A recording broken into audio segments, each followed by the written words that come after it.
nitong lockdown ang matalik na magkaibigang April at Jessa. Hindi niya tunay na pangalan. Pero ang tight nilang bonding, paano humantong sa ganito?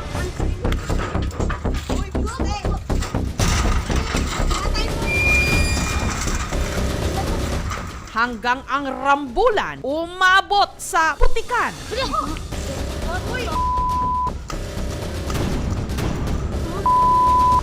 Maduming-madumi, parang taong putik.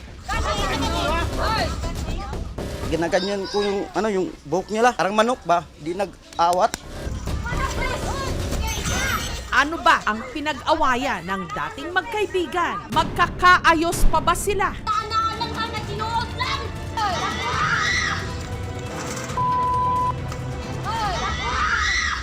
Sa Bislig City sa Surigao del Sur,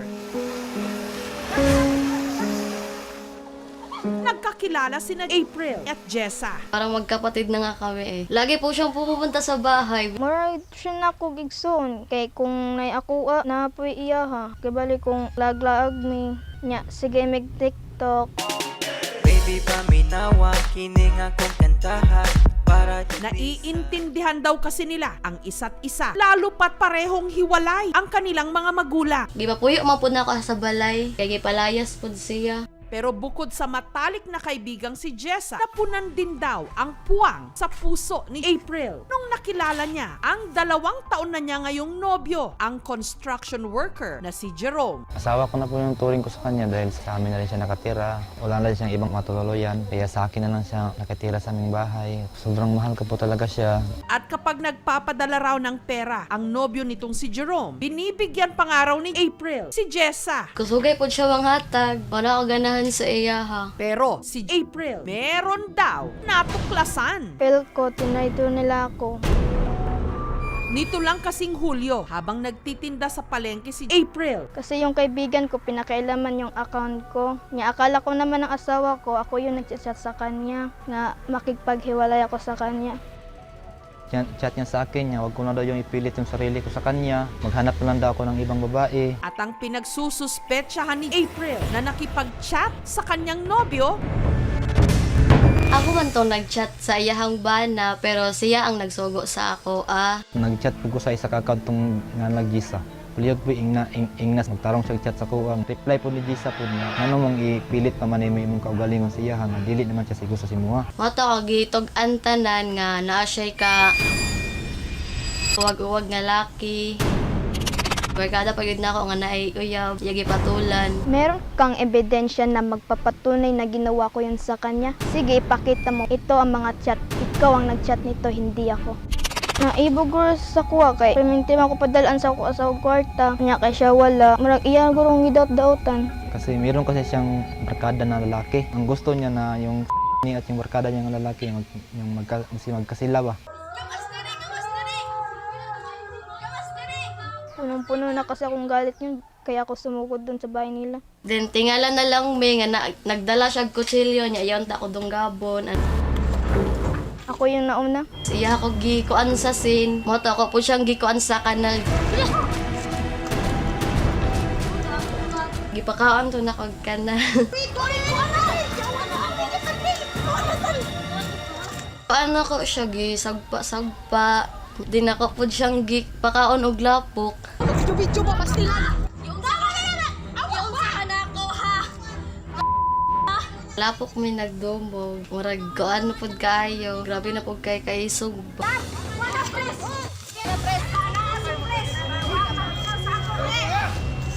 Duko ay gid ko sa iya kay nganong ingon ato ngang nisulong siya nga pud sa lugar ning istorya na lang unta siya. ang kanilang nadungisang samahan, kaya pa bang malinis o maayos? Kung mga siya, sorry sa kuha. Sina April at Jessa sa kauna-unahang pagkakataon, maghaharap-harap na. Oras na ba para sila'y magkapaliwanagan at magkapatawaran o muling maghahalo ang balat sa tinalupan? Sina April at Jerome muling nagkaayos para malayo sa gulo. Lumipat ang dalawa sa Davao City. handa na ba sa kanilang tumanggap ng pagkakamali? Sino talaga may kasalanan nangyari? Parang ako. Gitog ano gud tanan ako sa iyahang bana. Nya wa pud ko'y labot sa ilahang duha. Nag-apil-apil ra pud ko. Nga anta ko'y labot. Ta pasaylo pud pasaylo ko nimo. Uy. Unta mabalik tong dati nga naga-TikTok ta. Lisod jud kaayo pag mawad-an kag amiga. Gusto nga ako magkita may. Pero dahil ni-lockdown ngayong linggo ang mga barangay ni April at Jessa para magkaliwanagan pa rin, muling nagharap sa isang video conference. Gichatan ako iyahang bana kay imo man kong gisugo. Sugo ta ka? Oo, gisugo ko nimo. Na Muchat kay Pro? jud ko. Ay naa uy, sa akong Facebook. Uy, Diyos ko Lord. Wa kay di taraw. Ikaw ang dahilan Ala, sure, nga nung oy. nag-anime. Pag to, nimo katong ipambuhat mo sa kuha, mapasaylo ta ka. Nara na sa imo hawg, di ko nimo kaya pa pasayloon ah.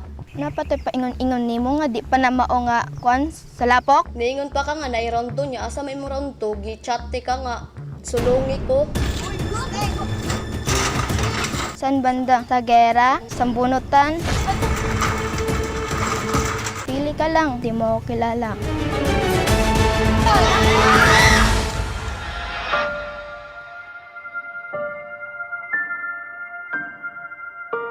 Maya-maya pa, nagkaayos rin silang dalawa. Sorry kung labot-labot ko sa indo ha.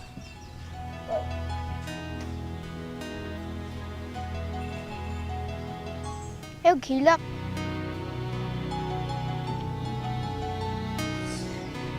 So pasabot ana, sala jud nimo kay nganong hilak man ka.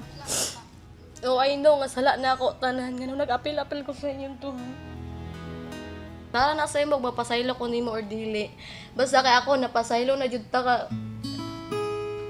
Wala man ko'y safe sim mo ano maging anak man tanak ka. Sa may pagkulang na ako pagkabarkada. Unta di na lang ta mo dili maimot ay maabot sa ingon ato. Unta kabalo na lang pug ka mo story. So wala man ako napugngan di. Tungod sa kalagot na ako, wala na ako napugngan. Sulong na lang ko. Mubalik na unta ka diri sa mga guy kato ibalik atong dati nga friendship. Undangan na lang ko ni namo ni nga away. Dili na pud ko gusto nga na po ko'y kaaway. Karon magtarong na pud ko sa eskwela. Di na ako magbarkada-barkada. Ikaw pa unta balik kag eskwela kay para na po kay future. Sa karon, kailangan ko pa ng panahon para mapasaylo na ako. Matapos nito, magkahiwalay at pribado silang kinausap ng City Social Welfare and Development Office ng Bislig City. We are referring you sa SWD. Bibigyan din kami ng counseling, more interventions para sa family involved, to monitor you. Sana ma-learn ninyo yung mistakes ninyo. Huwag nating hayaan na makontrol tayo ng anger. Hindi siya magandang halimbawa sa mga kabataan. Dapat may mga barriers na kailangan i-build. Be respectful of their rights to privacy. A good friend is somebody na sinasabi sa'yo yung mali mo in a manner na maintindihan mo, hindi ka ina-accuse. Sa dami ng negativities ngayon sa pandemic, we don't need a negative friend. Enjoy nyo yung friendship na meron kayo as of now because having a friend right now during pandemic is a blessing. Nais lang po namin liwanagin na bukal sa kanilang loob ang pagpapa-interview at pagpapahayag ng kanilang mga sarili tungkol sa nangyari. Ang mga hindi pagkakaunawaan dapat masinsinang pinag-uusapan para hindi humahantong sa malateleserye Bangayan. Mga kapuso, kung nagustuhan niyo po ang videong ito, subscribe na sa GMA Public Affairs YouTube channel and don't forget to hit the bell button for our latest updates.